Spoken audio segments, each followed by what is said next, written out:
Hello, it's in Dear Grace. It is September. It's August 31st, 10:37 at night. A little behind on these this month. As I mentioned in a couple of the other videos that I did for the other signs, I took a lot of the month of August off. I took a couple weeks off for my birthday, and just kind of took some time for myself, and which I don't always do. And now I'm just so behind on everything. I just have so much to do. So September and October are going to be full of catching up on all the things that I need to do. So we're going to do the Earth horoscope signs, and I am using Kyle Gray's Keepers of the Light Oracle cards. I love this deck. It's one of my favorites. It's very straightforward and open.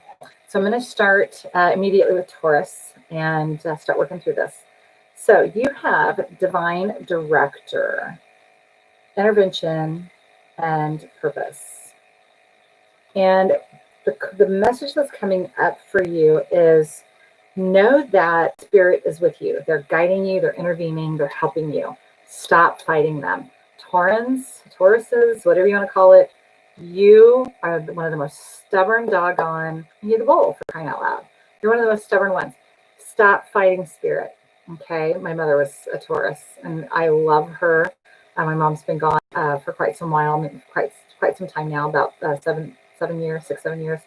And but she was a stubborn woman, and she would have never known that she was being guided because she thought that she had to do it all. And so they're saying divine intervention is happening for you for the month of September. Whatever is going on, divine intervention is happening. You are being guided. Take a deep breath, Taurans. You are good. Everything is okay. And for the month of September, your only purpose is to know and to be happiness. So yay you. Okay. So there you go. That's for Taurus. Now for Virgo. Virgo is White Eagle. And this is about ancestral healing. It's an ancestor spirit. And so for Virgos, what this is indicating is either one, maybe September would be a really good month for you to do some genealogy work, connect to your ancestral line one way or another. Or it's a way to start releasing a pattern or a family wound. Now, that being said, we have a full moon coming up. I want to say it's Wednesday, which is September. Let me see. Yep, September 2nd. So if Virgo, if you know that you have a family wound or a family pattern that needs to be released and healed, full moon is the best time to do it. Google full moon ceremonies. I may even do a little video about how to do full moon. I did a new moon one on my Facebook page, but I may even do one for full moon, just to kind of give you some ideas of what to do, and then release that and heal it. I have one that I am working through right now, as you know, like as we speak. This is something that's coming up for me, and it's my own stuff, but it's connected to my family line, and it has to be healed. It has to be healed and released. So I'm not carrying it around anymore. It's not my burden to carry anymore. It's no one's burden to carry. It's not even our burdens aren't ours to carry to begin with. Like, we're just not meant to carry all that baggage. So, so for me, I'm going to do a ceremony on Wednesday and work on releasing that family wound, that family pattern, as well as connecting to my source, my family lineage. All right. So that is for you, Virgo. And then for Capricorn, you have Mercury, and it's about open communication.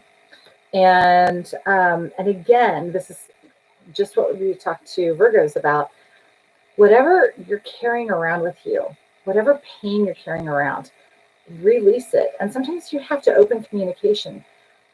However, I'm going to say this, like, there is a way to unburden yourself without like trying to give it to somebody else. Okay, without projecting it onto other people. You can literally walk in to a relationship, to a situation, and say, I need to talk about something. And this is a Brene Brown thing, by the way. And then you do it with love. The story I'm telling myself is this. Not, you've done this to me and you've done this to me and this is how I'm feeling and this is what's going on with me. That's not how we communicate with love. That's like vomiting on somebody and then telling them that they stuck their finger down your throat. That's not what we do. Okay, that's not the mature way to handle it. It's not the healthy, spiritually mature way to handle it. So how we open communication is, first we get very clear in ourselves. What is going on? Where is my pain coming from? If my pain is still coming from the behaviors and actions of another, and it's because they did something to me, or I interpreted them doing something to me, then I'm still going to go and approach them from a place of love and a place of peace. And I'm going to sit down and I'm going to say, something's really bothering me. Something's really bothering me. And the story that I'm telling myself is this. And so I'm going to use an example from my life so you get a firm grip on what I'm talking about. I haven't had anything for a long time, so I have to use something from my past. Something away from my past. Okay, so previous relationship, a relationship that I had been in before. There was a situation where they were not communicating with me. They were not opening up communication.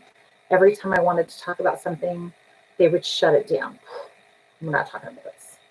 And so I finally went to them and I said, I really need to talk to you. The story that I'm telling myself is, when you tell me that we can't communicate about that then I'm not worthy of your time to communicate, or that I'm not worthy of the effort that we need to put in to communicate about that thing. And it's stressing me out because I've had other relationships where I was not allowed to use my words and to use my power of my words and to communicate effectively. And now I'm afraid that same thing is happening. So can we talk about this? Can we do this in a way? Because the story I'm telling myself is that I'm not lovable. Sorry, if you hear my dog whimpering in the background, he's having a nightmare. Give me a second. Come here, wake up. Come here, wake up. My dog has nightmares. It's the saddest thing. Let me just get him up. Yeah, wake up. Wake up. There we go. Okay, sorry. So the way that that we want to approach it is from a spiritually mature place. We don't project our pain onto others. We don't project what we think is happening. Because then when I communicated that, like, you don't ever want to talk about that, and that concerns me, and I said, the story I'm telling myself is that my words don't matter, that you don't want to communicate with me because my words don't matter. And he said, oh my God, of course your words matter. And he said, let me tell you what I've been thinking. And it was like something from his past, from his childhood. It was a story that he was telling himself. It had nothing to do with either one of us and what we were and were not communicating. It was, I was in my own head about something that I had been told about myself, that I was not worthy. I was not, I was a bad communicator, whatever. And in his mind, it was bringing up stuff about a relative that was deceased. And it was too painful. That's why he wasn't able to speak about it.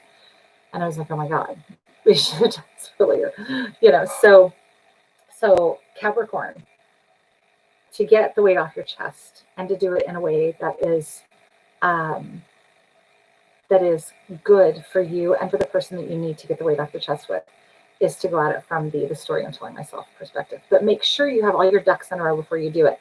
Make sure that you've analyzed every aspect of what is said and how you're handling it, so you know how to say it better to them. Really kind of run through it before you just like verbally vomit all over them, because that still ends up leading to projection. And that's not what we want to do at all. We don't want to project our pain onto others, because hurt people. And that creates that cycle of abuse. So that's not, we don't want to permeate or, propagate the cycle of abuse anymore. We want to do it from a place of love and compassion and understanding. And so you have to go, in my mind, what am I thinking? And Brene Brown tells this story really, really well. There's a Netflix thing on Brene Brown. If you haven't seen it, you really need to watch it, because that's where you're going to get that from. All right. And so when you speak with love, then you get heard. And then interestingly enough, the other person gets heard. And I read something recently that really hit home for me. And it was, nobody wins an argument. Nobody wins an argument, because the person who thinks that they won has actually just dominated somebody. And that's not what we're here to do. That's not love. To dominate somebody, to take control over them, to prove that you're better than them, that's not love. And that's not healthy. But when we both can come together and you give me a moment and you hear me, and I give you a moment and I hear you, and we're both going, oh my gosh, we didn't realize that we were both not even listening to each other. And that's love, and that's what it's about. All right. So happy September. Follow me on Facebook. Follow your son at with Indira Grace, or on Instagram, follow your son _ Indira Grace. And I will see you guys in October. Have a very, very happy September. Namaste. And God bless you.